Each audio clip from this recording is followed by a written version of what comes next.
Long Cold Road, number 68. Back to Kapuskasing, part 1. That sound. Fall, 1979. Wisps of snow swirled as we pulled up in front of the radio hotel.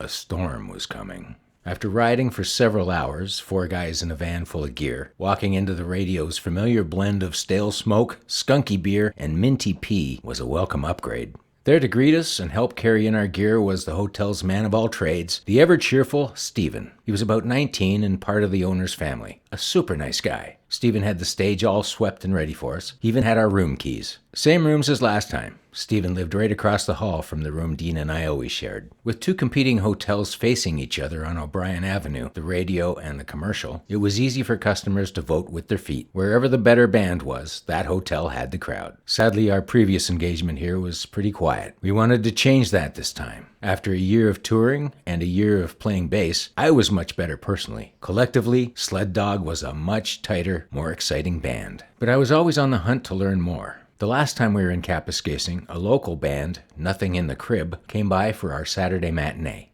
Rolly, their bassist, played a fretless Rickenbacker way up under his chin. It looked odd, but he could really make that thing sing. He did a Mark Allman song, The City, and wow, I had never heard anything like it. They jammed that tune for half an hour and it blew me away. I was hoping he'd be around this time so I could get a bass lesson or 2 from him. I wanted to know where Rolly got his sound. That Monday night, after we'd finished our first set, Dean and I slipped over to the commercial to check out the competition. It was a pretty average 4-piece country band with an old guy up front, but the bass player was on a different level. He had a fretless stack knob jazz bass. I'd only ever read about them. He played simple lines, but here and there would be that Rolly sound. I needed to know more. When they took a break, I raced over and introduced myself. I asked if he'd teach me some of that slidey stuff. His name was Marcello, and he was from Toronto. He said he would only give me a lesson on one condition. Get me a TV for tomorrow night and I'll give you a lesson. I'm sorry? Get me a TV for tomorrow night and I'll give you a lesson.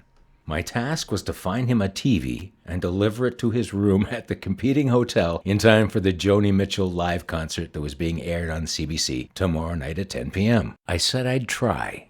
The next day I poked around town looking to buy or rent a very cheap TV. There was nothing I could afford, so after a couple of hours I gave up and returned to the radio hotel, defeated.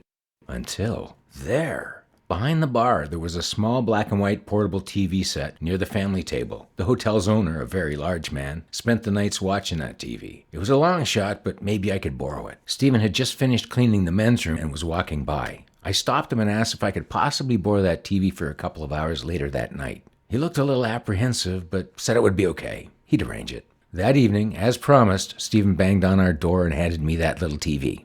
I immediately delivered it across the street to Marcello's room. He said the concert started at 10, so I was to come back right after our second set. Around 10:30 p.m., we took a break, and I dashed across the street and banged on Marcello's door. He had that TV propped up on a chair in the corner like it was on an altar, and he had it cranked. There was a snowy, all-gray picture, but even with the crappy speaker, the sound coming out of it was incredible. Joni Mitchell was just starting a song called Coyote. My life instantly changed. That's where Rolly got his sound. That's where Marcello got his sound. It all became clear. As my mouth hung open, Marcello put a bow on the moment. His name is Jaco Pastorius. That's your lesson, kid.